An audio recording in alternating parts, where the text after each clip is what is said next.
les IDS. IDS pour système de détection d'intrusion.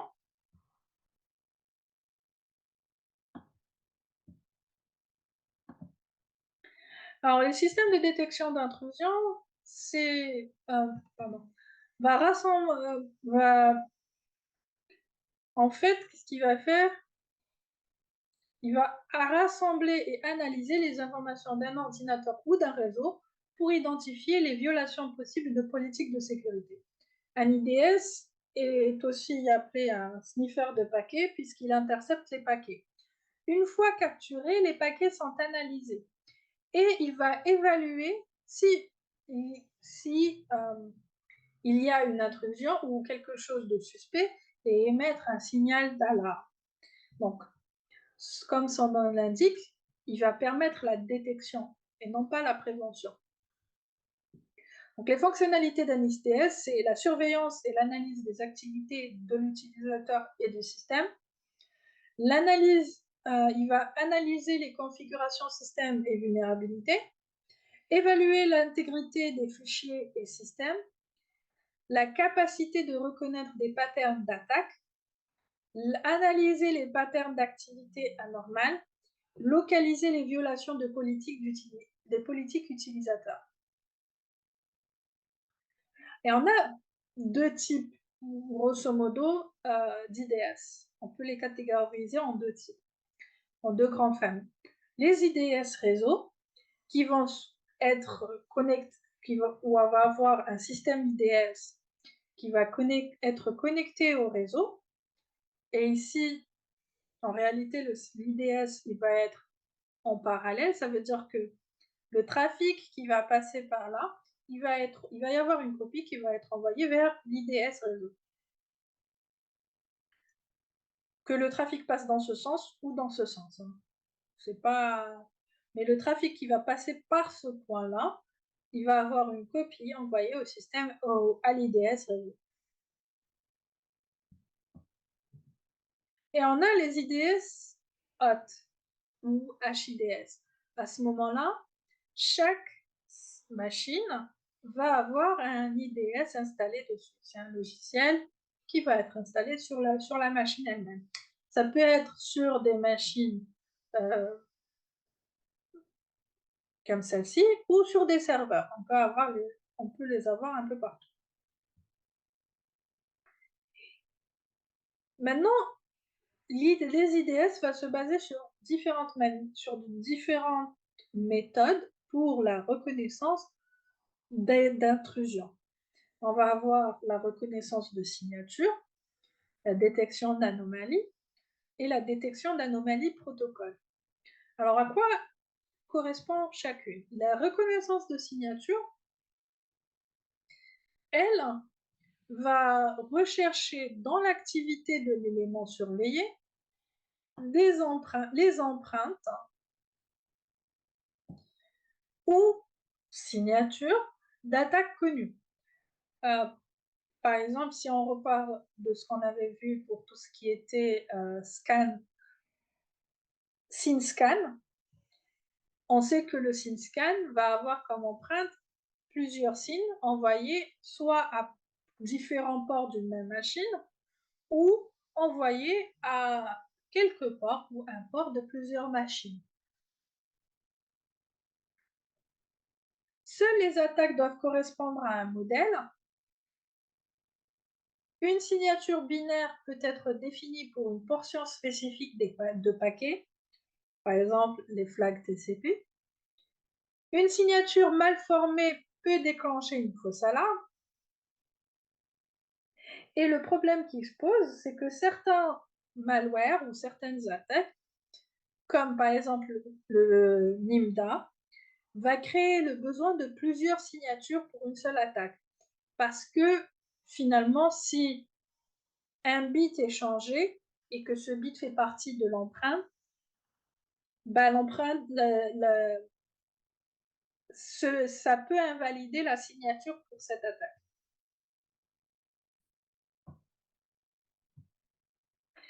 Donc, on va prendre cet exemple. Imaginons que vous ayez un verre qui va utiliser une attaque SYNSCAN, qui va avoir les adresses IP sources peuvent être quelconques, et vous n'avez pas une adresse IP source particulière, qui va que à chaque fois qu'il va envoyer sur SYNSCAN, il va utiliser dans le protocole, dans l'entête du protocole TCP, il va avoir le port TCP source 21 et le port TCP destination est égal à 21. Il va avoir un type of service qui est égal à 0, un TOS plutôt. L'identifiant IP va être toujours le même, ne va pas être modifié.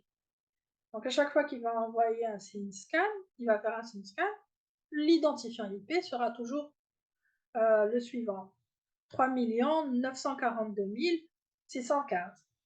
Il va avoir les flags SYN et FA qui sont positionnés à 1. Les numéros de séquence et les numéros d'ACK sont random. Et la taille de la fenêtre TCP va être égale à 1028. Maintenant, à votre avis, quels sont les éléments qui font partie de ces informations que je vais utiliser pour reconnaître ce vers ou l'attaque venant de ce vers quand il fait un SYNSCAN? Je vous laisse le temps d'y réfléchir.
Une idée de réponse?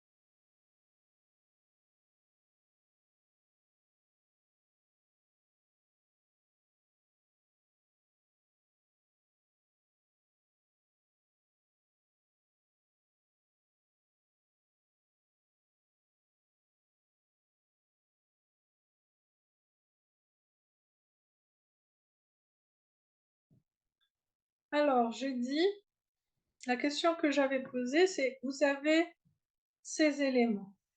À votre avis, quels sont les éléments que je vais prendre, qu'on va utiliser pour créer la signature de cette attaque en particulier? Par exemple, quoi d'autre?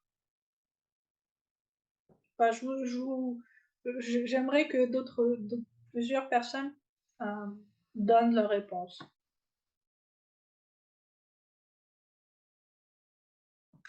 Alors, numéro d'ACK et numéro de séquence Van Damme, généralement, lors lorsqu'on fait un signe, le numéro de séquence est généralement random. C'est un numéro de séquence aléatoire pour le premier paquet signe.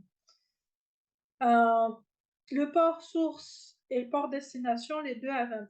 Oui. Le fait que les flags signe et fin soient tous les deux positionnés à 1 aussi. Est-ce qu'il y a d'autres éléments spécifiques à cette attaque en particulier, à ce cas d'étude?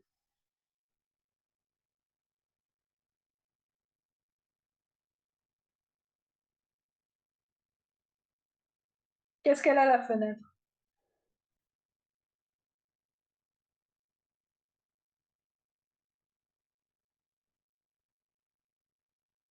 Mhm.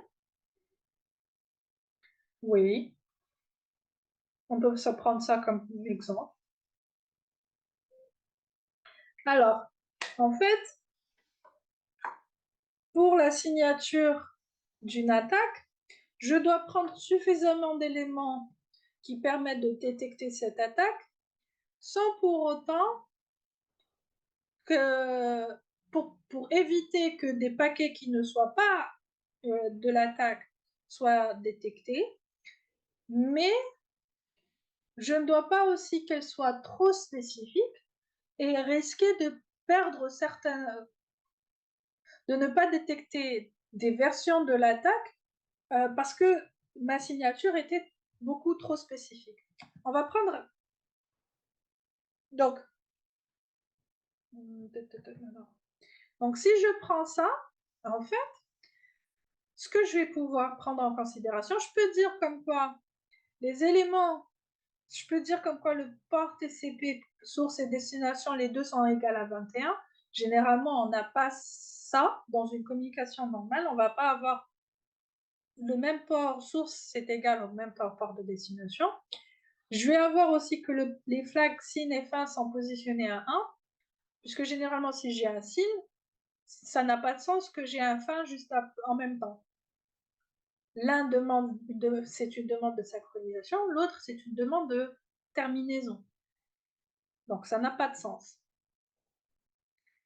Je peux aussi prendre le numéro d'identifiant IP, puisque c'est toujours le même, ou la taille de la fenêtre, et la taille de la fenêtre.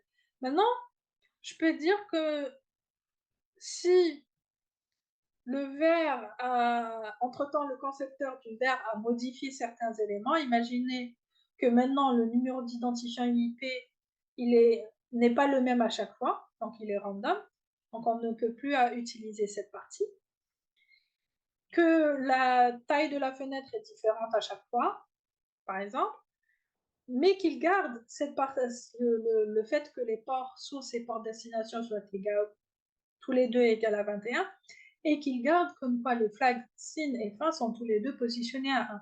Ces deux parties-là sont suffisamment discriminantes pour détecter cette attaque sans avoir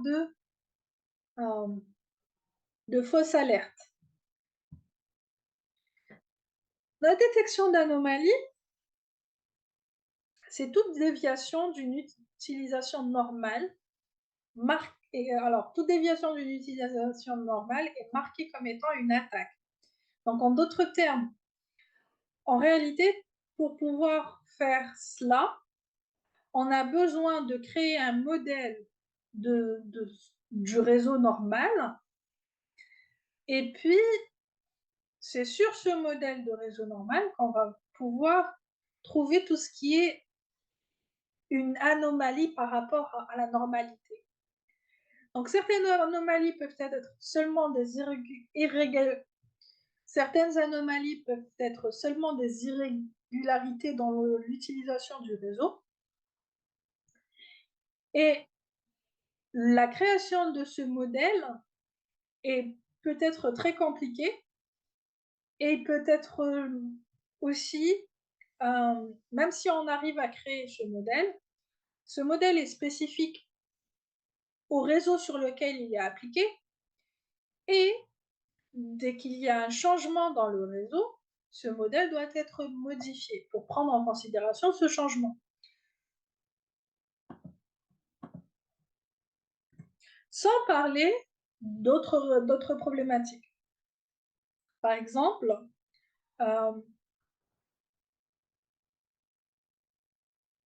si... Qu'est-ce que j'allais dire?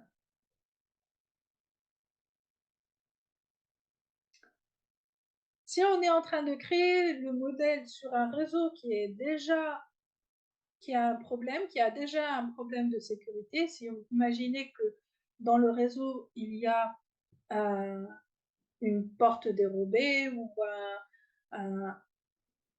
un logiciel malveillant qui est installé sur une des machines du réseau, et qu'on est en train de créer ce modèle alors qu'il y a déjà cela, notre modèle sera faussé, puisqu'il va prendre en considération l'activité de ce malware comme étant une activité normale. D'où le problème qui se pose. Donc,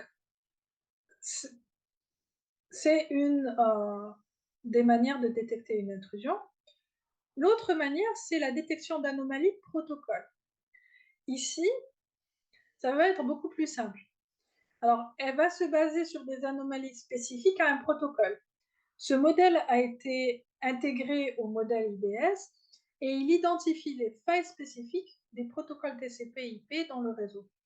Donc, les protocoles, généralement, sont créés en utilisant des RFC, des spécifications, qui vont permettre de dicter la bonne utilisation et comment le protocole communique. Par exemple, quand j'ai expliqué précédemment l'AXFR, le transfert de zone DNS complet et partiel ou incrémental, et que je vous ai expliqué les différents paquets qui traversaient. Tout ça vient spécifiquement de la RFC. C'est la RFC qui permet de dire, voilà, il y a d'abord le notify, ensuite la réponse au notify. Parfois, le notify et la réponse au notify ne sont pas importants. Le secondaire peut envoyer une requête SOA et faire une requête AXFR ou XFR de par lui-même. Et à ce moment-là, c'est dans la RFC que j'ai tous ces détails. J'ai tous ces détails. Et donc, le bénéfice de la détection d'anomalies protocole, c'est l'utilisation de modèles simples et sophistiqués pour la détection. Comme je sais comment que le protocole fonctionne, puisque il se base sur un standard, une spécification, je peux savoir quand quelque chose dévie de cette spécification.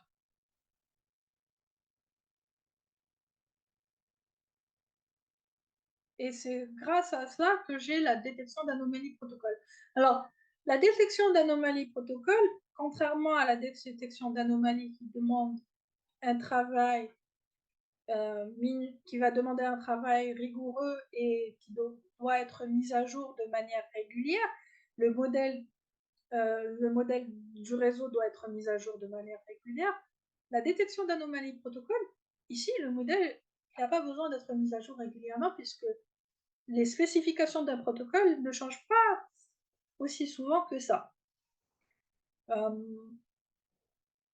Ça peut prendre des années pour passer d'une version d'un protocole vers une autre version.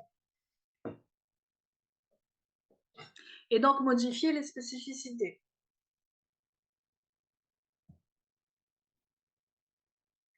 La détection d'anomalies protocole peut identifier de nouvelles attaques et les systèmes de détection d'anomalies protocole sont plus faciles à utiliser puisqu'ils n'ont pas besoin de mise à jour de signature. Les détecteurs d'anomalies protocole sont différents des IDS traditionnels sur la présentation des alarmes, puisqu'il va dire où se trouve la violation par rapport à la spécification du protocole. Et donc la meilleure manière de présenter des alarmes est d'expliquer quelle partie de l'état système a été compromise. Et donc, dans ce cas-là, les opérateurs de l'IDS doivent avoir des connaissances approfondies de ces protocoles-là pour comprendre l'alarme. à quoi elle correspond. On en a parlé des différentes manières de faire de la détection d'intrusion, que ce soit reconnaissance de signature, détection d'anomalies protocole. Il y en a d'autres, mais on va s'arrêter là.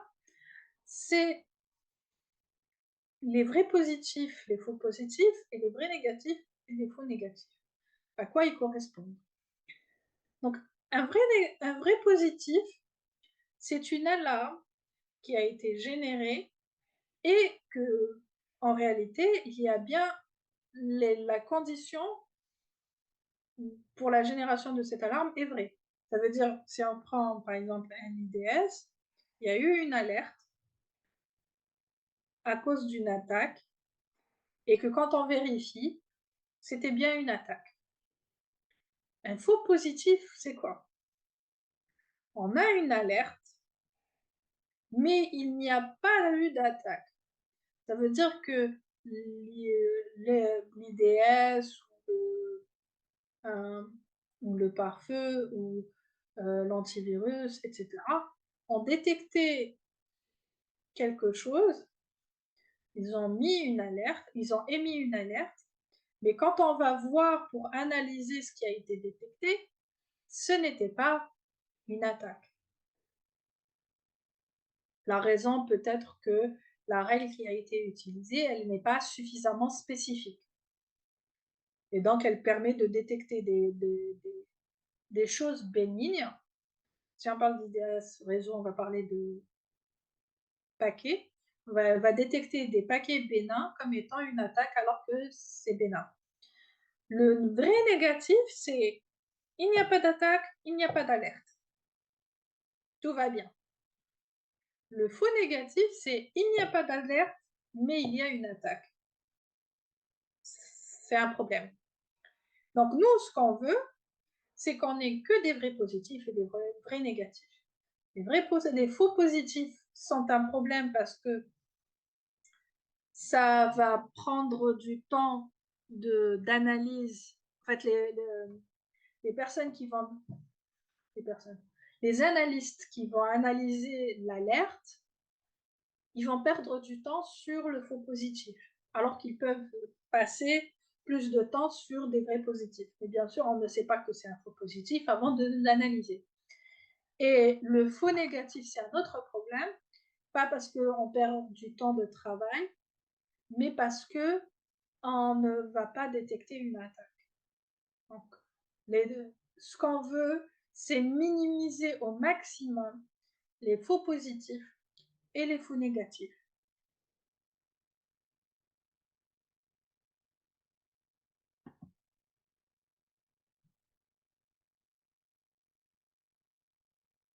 Est-ce que vous avez des questions jusqu'à maintenant?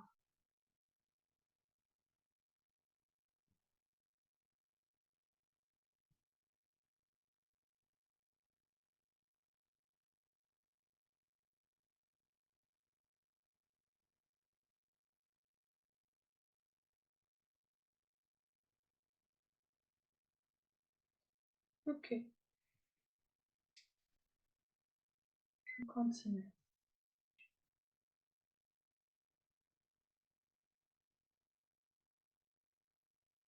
Donc, les signes généraux,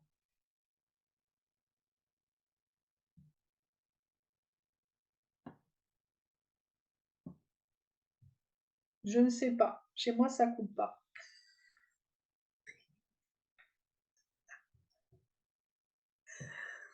Les signes généraux d'intrusion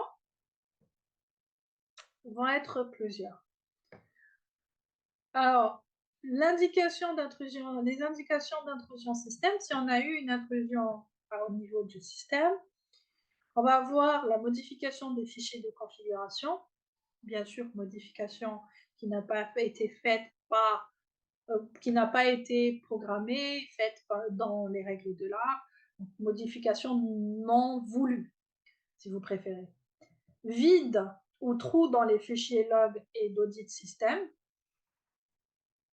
performance système anormalement lent, système qui crache ou qui reboot, des logs courts ou incomplets, les logs qui vont contenir des permissions ou propriétaires qui sont incorrects, des logs manquants et des processus inconnus.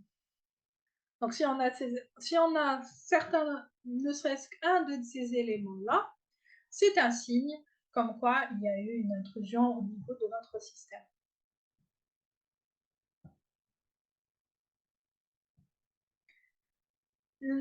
Par rapport, si on parle des indications d'intrusion de fichiers système, on va avoir d'autres éléments comme la présence de nouveaux fichiers ou programmes inconnus, les changements de permission, les changements de taille de fichiers de manière inexpliquée, des fichiers malveillants dans le système qui ne correspondent pas à la master list que vous avez, des noms de fichiers inconnus dans le dossier et des fichiers manquants.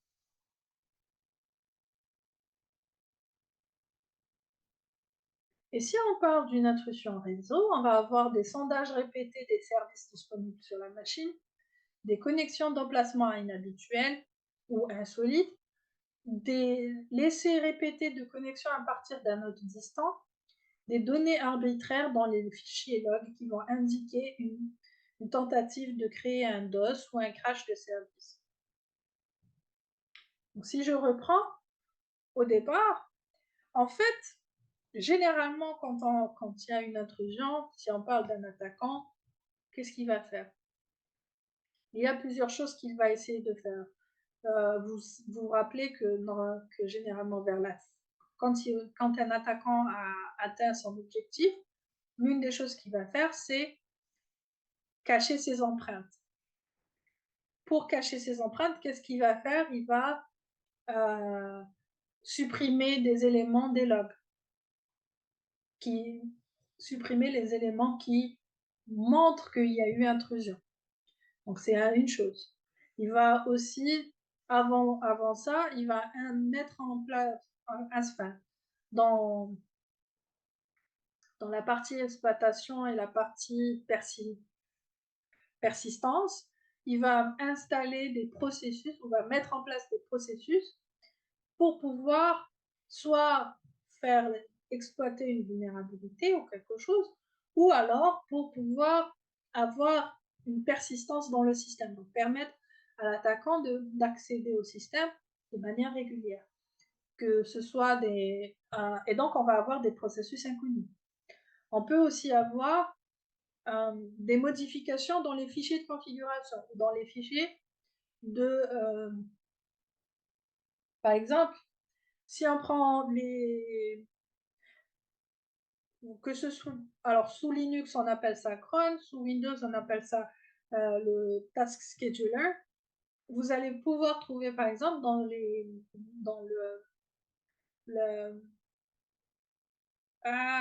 c'est quoi le mot en français?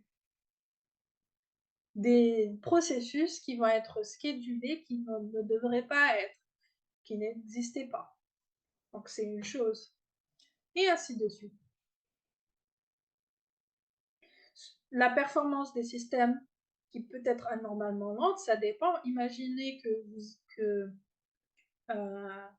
l'attaquant est installé sur le système un miner, un crypto miner. Forcément, le crypto miner va utiliser les ressources du système.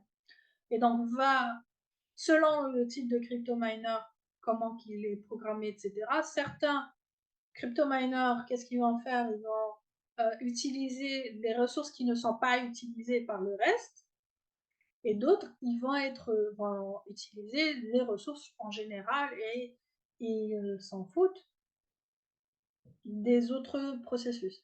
Et donc, ils vont alourdir les performances du système, par exemple. Euh, Même chose, si on prend chaque élément, on va pouvoir retrouver les mêmes éléments. Donc, si vous avez, quand, dans ce point-là, quand on vous dit qu'il faut avoir que vous ayez une master list, en fait, il faut avoir une master list des processus que vous avez sur les machines et des fichiers. Pourquoi? Des fichiers système. Pourquoi? Quand vous avez un processus que vous ne connaissez pas, que vous n'avez jamais vu auparavant, vous pouvez toujours repartir sur votre master list et voir est-ce que c'est un processus qui y est. Par exemple, vous avez installé de nouveaux logiciels sur les machines. Quand vous installez ce nouveau logiciel, il faudra mettre à jour la master list des processus, les processus qui tournent quand vous lancez le logiciel. Et donc, ça va permettre de savoir rapidement si ça fait partie de ma master list ou ça fait pas partie de ma master list. Donc, je peux vous faire la même chose pour les fichiers système, je peux faire la même chose pour les processus.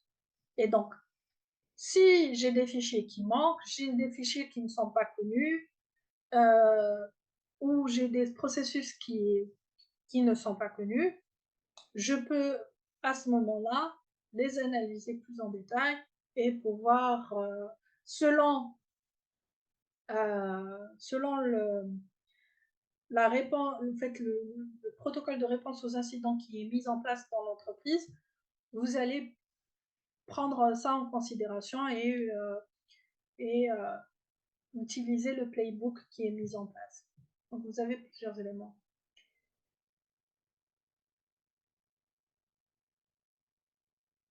Donc pour la détection d'intrusion et de vulnérabilité, on a plusieurs outils. On va avoir dans la détection d'intrusion, vous avez des IDS réseau comme Snort, qui est un IDS qui est gratuit, communautaire, qui est open source. Il est capable d'effectuer une analyse du trafic en temps réel, ainsi que l'enregistrement des paquets IP du réseau. Il est aussi capable d'effectuer une analyse protocole et faire une recherche et correspondre des correspondances avec le contenu qu'il y a dans les paquets.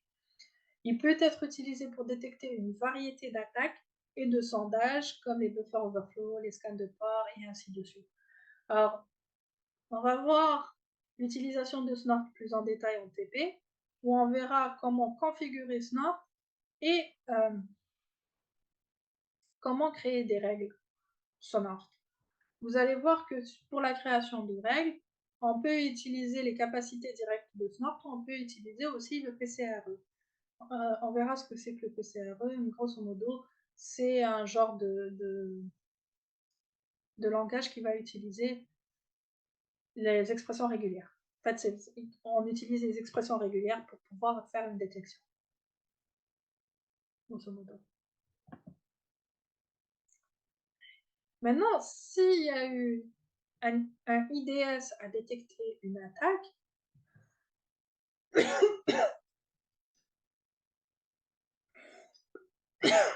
qu'est-ce qu'on doit faire?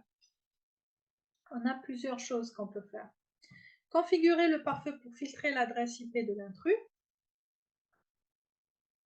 alerter l'utilisateur et l'administrateur grâce à un son, à un email, à un texto, ça dépend, écrire une entrée dans l'event log et envoyer un trap SNMP à une console de gestion. On peut aussi envoyer une trappe SNMP à un pare-feu automatiquement pour que le pare-feu bloque l'adresse IP.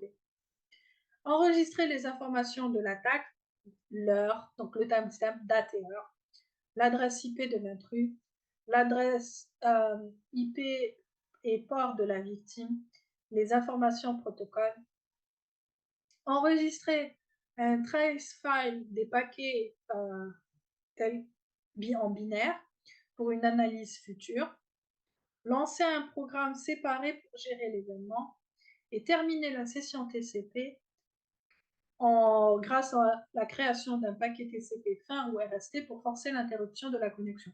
Alors là, c'est pas pas l'IDS qui va le faire, mais c'est un autre élément qui va permettre de le faire. Donc l'IDS va envoyer une trappe SNMP à un autre élément du réseau pour pour terminer la session TCP, par exemple.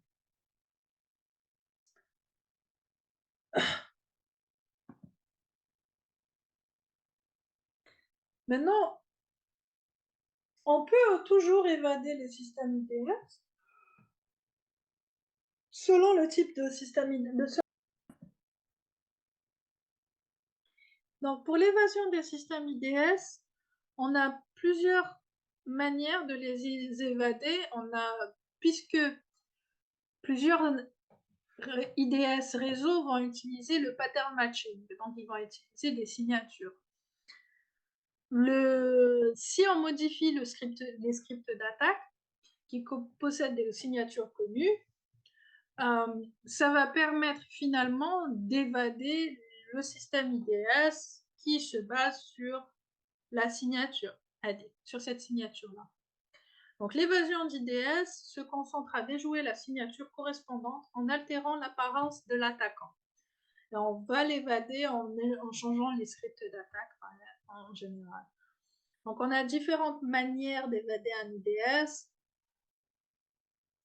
Alors, ça peut être grâce à l'insertion, l'évasion, le déni de service, les attaques complexes, l'obfuscation, la désynchronisation post-connexion en SYN, la désynchronisation pré-connexion SYN, la fragmentation et le découpe de session. Alors, à quoi correspond chacun de ces éléments? On va les faire un par un. Juste un instant.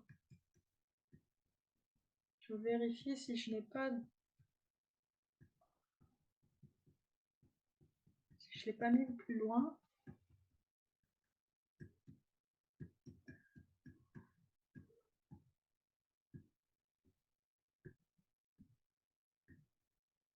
Non.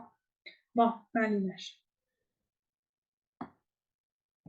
Donc l'insertion, qu'est-ce que c'est? C'est un processus où l'attaquant va essayer d'embrouiller l'IDS, d'embobiner l'IDS, en le forçant à lire des paquets invalides connus des paquets invalides.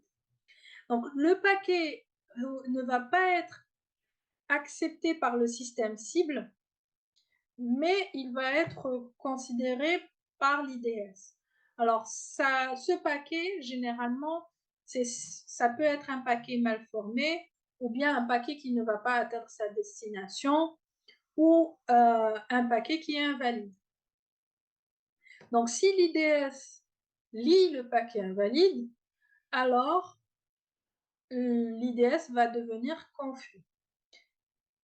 Exemple, je peux dire que je vais envoyer un paquet. Imaginons qu'on est dans un réseau, que la victime est à partir du routeur de début le routeur d'accès au réseau, soit à 3 sauts. Que l'IDS, il est à 2 sauts, par exemple.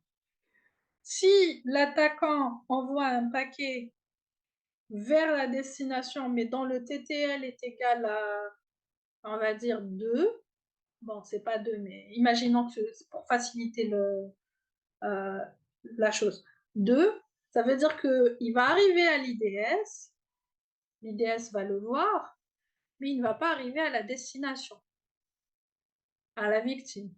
Donc ça veut dire que l'IDS va avoir des paquets qui sont en plus par rapport à la destination. L'évasion, c'est un peu l'inverse. En fait, c'est l'inverse de l'insertion. Au lieu que, donc dans l'insertion, la destination ne va pas accepter le paquet parce qu'il est mal formé ou bien parce qu'il n'atteint pas la destination, mais l'IDS le considère. L'évasion, c'est l'inverse. L'IDS va rejeter le paquet, mais l'hôte de destination va l'accepter. Ça peut être pour différentes raisons. Par exemple, imagine si l'IDS prend en considération le checksum et que le checksum est faux, mais que l'hôte de destination ne vérifie pas le checksum. L'IDS va abandonner le paquet, rejeter le paquet, pensant comme quoi l'hôte de destination ne va pas accepter le paquet parce qu'il y a une erreur dans le checksum. Or, si l'hôte de destination ne vérifie pas le checksum, dans ce cas-là, il va accepter le paquet. Donc à ce moment-là, l'IDS ne va pas détecter, enfin ne va pas vérifier s'il y a une attaque dans ce paquet, entre autres. Ensuite, on a le déni de service. Alors, vous avez plusieurs types de déni de service, d'attaques de déni de service sont valides contre les IDS. Ça peut être des attaques qui ciblent les vulnérabilités de l'IDS ou bien juste des dénis de service en faisant du flooding et faisant en sorte que l'IDS soit dépassé. Et donc, s'il est dépassé, il ne peut plus analyser les paquets qui arrivent et donc, par la suite, les attaques vont arriver à destination sans être analysées par l'IDS. On a les attaques complexes. Alors, qu'est-ce qu'on veut dire par les attaques complexes? C'est en fait des attaques qui vont combiner plusieurs types d'attaques en même temps. Imaginons qu'un intrus envoie un paquet TCP RST ou bien un TCP fin que le NIDS va détecter, mais pas le système cible. Ça veut dire que, imaginons que j'envoie un RST vers la destination, vers mon hôte de destination, et que ce RST, il va avoir un TTL inférieur, donc il n'arrivera pas à la destination, mais qu'il arrive au NIDS. Donc le NIDS, il va considérer comme quoi le trafic, la session TCP est terminée. Alors que la cible, pour lui, la session TCP, elle continue puisqu'il n'a pas reçu le RST. Ensuite, qu'est-ce qui va se passer? La suite des paquets que l'attaquant va envoyer à la destination, quand ils vont passer, quand le NIDS va voir ces paquets-là, comme il n'y a pas de renouvellement ou de synchronisation, il n'y a pas de signe, il va considérer comme quoi c'est des paquets de toutes les façons qui, quand ils vont arriver à destination, ils vont être rejetés parce qu'il n'y a pas eu de signe. Or, quand ils arrivent à la destination, parce qu'il y a eu la fin de la session. Or, quand ils arrivent à la destination, comme la session n'a pas été terminée, la destination n'a jamais reçu le RST, ça continue avec la session normale. Donc, on a à ce moment-là une attaque complexe, grosso modo. On a l'obfuscation. L'obfuscation va permettre de rendre les codes plus difficiles à comprendre ou à lire pour différentes raisons. Et là, on a plusieurs outils qui vont permettre de faire de l'obfuscation de ce qu'on automatiquement, des programmes qu'on utilise ou autres.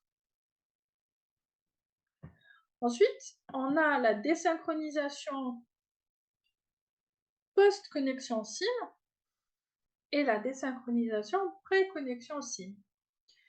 La préconnexion. La désynchronisation post-connexion SIM, pour cela, on va essayer de tremper l'IDS. Et qu'est-ce qu'on va faire? L'attaquant n'essaye pas de le tremper directement, puisqu'il garde trace des numéros de séquence TCP. Mais qu'est-ce qu'il va faire? Il va d'abord... Donc cette technique ne va marcher que pour que cette technique marche, l'attaque doit d'abord désynchroniser l'IDS en envoyant un paquet de connexion SIM dans le flux de données. Et si l'IDS se synchronise sur ce nouveau SIM, à ce moment-là, il y aura problème parce que l'autre, lui, il va ignorer le paquet SIM puisque la référence du paquet SIM est une connexion qui est déjà établie. Donc, si l'IDS se resynchronise sur ce nouveau SIM, il va avoir de nouveaux numéros de séquence. Et donc, s'il a des nouveaux numéros de séquence, etc., il ne sera plus en mesure de détecter quand l'attaquant va continuer son attaque, enfin quand l'attaquant va continuer d'envoyer des messages, il va continuer sur la première session, donc sur la session avec le premier numéro de séquence, et pas le numéro de séquence qui a été envoyé dans le nouveau signe. Parce que finalement, et donc l'IDS va être synchronisé sur un numéro de séquence, tandis que la victime sera sur un autre numéro de séquence. Et à partir de là, l'attaquant va, si bien sûr l'attaque marche, il va pouvoir envoyer un paquet RST avec le nouveau numéro de séquence. L'hôte de destination, la victime yani, ne va pas l'accepter parce que c'est pas un bon numéro de séquence. Par contre, l'IDS, s'il s'est resynchronisé sur ce nouveau numéro de séquence, il va accepter, il va considérer comme que la session TCP a été fermée. Et donc, le reste des paquets, de toutes les façons, devraient être abandonnés, rejetés par l'autre de destination. Chose qui est faux. La désynchronisation pré-connexion signe, c'est l'inverse. Je vais envoyer un signe initial avant que la véritable connexion ne soit établie. Alors pour cela, je vais peut-être utiliser ce que l'attaquant va utiliser, c'est par exemple un checksum TCP qui est invalide.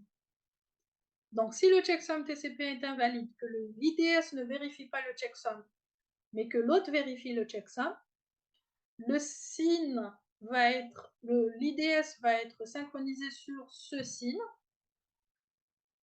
et l'hôte de destination ne va pas être synchronisé sur ce signe parce qu'il va rejeter le paquet. Et donc ensuite, l'attaquant va envoyer un nouveau signe, mais cette fois-ci avec un autre numéro de séquence, bien sûr, et un checksum valide. Si l'IDS ne se resynchronise pas sur ce signe-là, il va y avoir une différence, il va y avoir le même problème. Donc, il sera désynchronisé par rapport à l'autre, à la victime. La fragmentation, on en avait parlé la semaine dernière.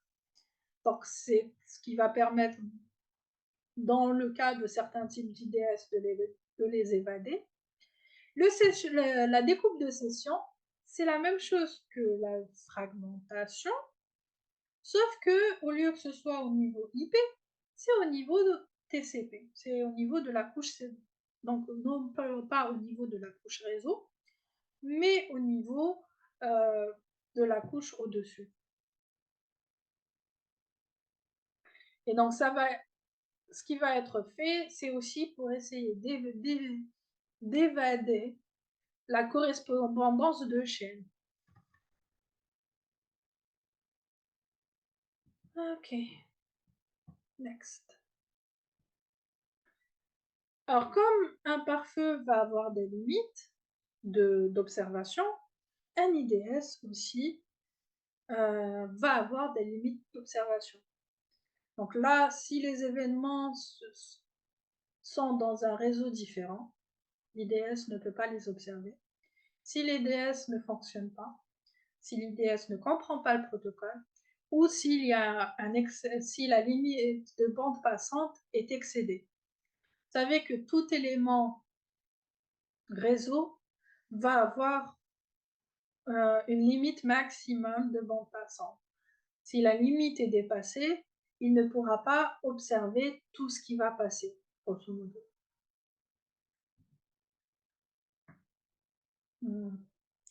Alors, je pense que on va laisser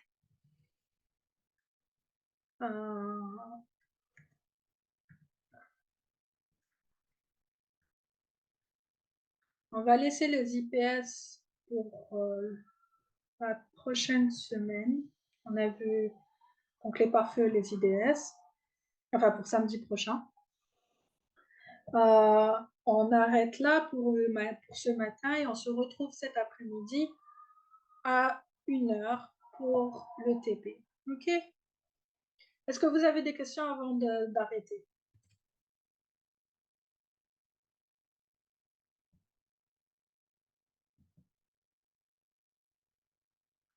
S'il n'y a pas de questions, on arrête là et on continuera à 1 heure après déjeuner. OK. Sur ce, merci, à tout à l'heure.